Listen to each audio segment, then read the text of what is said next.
ನಮಸ್ಕಾರ. ರಾಧಾಕೃಷ್ಣ, ರಾಜಾಜಿನ ಬ್ಲಾಕ್ ಕಾಂಗ್ರೆಸ್ ಅಧ್ಯಕ್ಷ.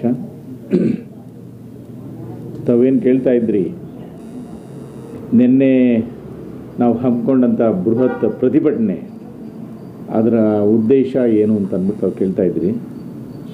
ಬಹುಶಃ ಯಾರು ಮಾಡಿದಿರೋಂಥ ಒಂದು ಅಕ್ಷಮ್ಯ BJP ನಡೆ ಇದು ಹೇಳಬೇಕು ಅಂತಂದರೆ. ಈ ಒಂದು ಡೆಮಾಕ್ರೆಟಿಕ್ ಸೆಟಪ್ಪಲ್ಲಿ ಯಾರೇ ಒಬ್ಬರು ನಮ್ಮ ರಾಹುಲ್ ಗಾಂಧಿ ಅವರು ಒಂದು ಉದಾತ್ತ ಧ್ಯೇಯ ಇಟ್ಕೊಂಡು ನಮ್ಮ ನಾಯಕರು ಶಾಂತಯುತವಾಗಿ ಆ ಒಂದು ಯಾತ್ರೆ ಕೈಗೊಂಡಿದ್ದ ಅದ್ರ ಮಧ್ಯೆ ಒಂದು ಗೂಂಡಾಗಿರಿ ಅದರ ದಮನ ಮಾಡೋ ರೀತಿಯಲ್ಲಿ ಇಡೀ ಆ ಯಾತ್ರೆ ಮೇಲೆ ಎರಗಿದ್ದಾರೆ. ಅದು ನಿಜವಾಗಲೂ ಅಕ್ಷಮ್ಯ. ಆ ಒಂದು ದಿಸೆಯಲ್ಲೇ ನಾವುಗಳೆಲ್ಲ ಇಡೀ ಭಾರತದಾದ್ಯಂತ ಹಾಗೂ ನಮ್ಮ ರಾಜ್ಯದ ಪ್ರತಿ ಜಿಲ್ಲೆಯಲ್ಲಿ ಕೂಡ ಪ್ರತಿಭಟನೆ ಹಮ್ಮಿಕೊಂಡಿದ್ವಿ. ನಮ್ಮ DK ಶಿವಕುಮಾರ್ ಅವರ ನೇತೃತ್ವದಲ್ಲಿ ಅದು ದೊಡ್ಡ ಪ್ರತಿಭಟನೆ ಕೂಡ ಆಗಿದೆ, ಯಶಸ್ವಿಯಾಗಿದೆ. ನಿಜವಾಗ್ಲೂ BJPನವರು ಹೇಳಬೇಕಂದ್ರೆ ಅವ್ರು ನಡ್ಕೊಳ್ತಾ ಇರೋ ನಡವಳಿಕೆಗಳು ಯಾವುದೇ ಕಾರಣಕ್ಕೂ ಒಪ್ಪದೇ ಇರೋವಂಥದ್ದು ಹೇಳಬೇಕು ಅಂತಂದರೆ.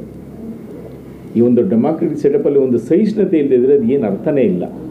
ಸೋಕಾಲ್ಡ್ ಆಪೋಸಿಷನ್ ಪಾರ್ಟಿ, ಅಫ್ಕೋರ್ಸ್ ಈಗ ನಾವು ಆಪೋಸಿಷನ್ ಪಾರ್ಟಿ, ಒಂದು ಆಪೋಸಿಷನ್ ಪಾರ್ಟಿ ಯಾವುದೋ ಒಂದು ಈ ಒಂದು ನಮ್ಮ ಪ್ರಜಾಪ್ರಭುತ್ವದಲ್ಲಿ ಏನೇ ಒಂದು ನಾವು ಮಾಡುವಂಥ ಕಾರ್ಯಗಳಿಗೆ ಅಥವಾ ಒಂದು ಪ್ರತಿಭಟನೆ ಅದು ನಮ್ಮ ಮೂಲಭೂತ ಹಕ್ಕು. ನೀವು ತಪ್ಪು ನಡೆದಾಗ ಅಥವಾ ಖಂಡಿಸೋದಾಗಲಿ ಮತ್ತೊಂದಾಗಲಿ ಅದು ನಮ್ಮ ಹಕ್ಕು. ಅದನ್ನೇ ನೀವು ದಮನ ಮಾಡಲಿಕ್ಕೆ ಹೊರಟಿದ್ದೀರಿ ಅಂದರೆ ಎಷ್ಟರ ಮಟ್ಟಿಗೆ ಸರಿ? ಇಲ್ಲ ಸರ್, ಲೋಕಸಭಾ ಚುನಾವಣೆ ಇನ್ನೇನು ಹತ್ತಿರದಲ್ಲಿದೆ.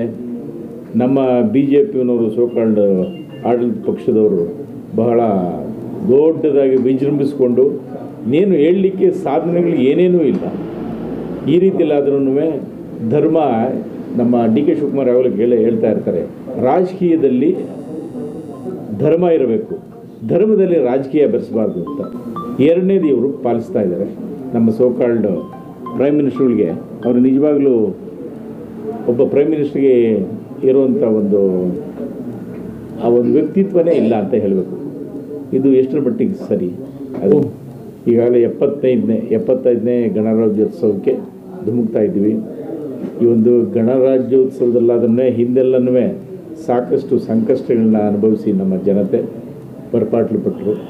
ಈ ಗಣರಾಜ್ಯೋತ್ಸವ ಎಲ್ಲ ಸಮಸ್ತ ಜನತೆಗೆ ಶುಭ ತರಲಿ, ಶಾಂತಿಯುತವಾಗಿ ಜನರ ನೆಮ್ಮದಿಯಿಂದ ಬಾಳಲಿ ಅಂತ ನಾನು ಹೇಳಲಿಕ್ಕೆ ಇಚ್ಛೆಪಡ್ತೀನಿ.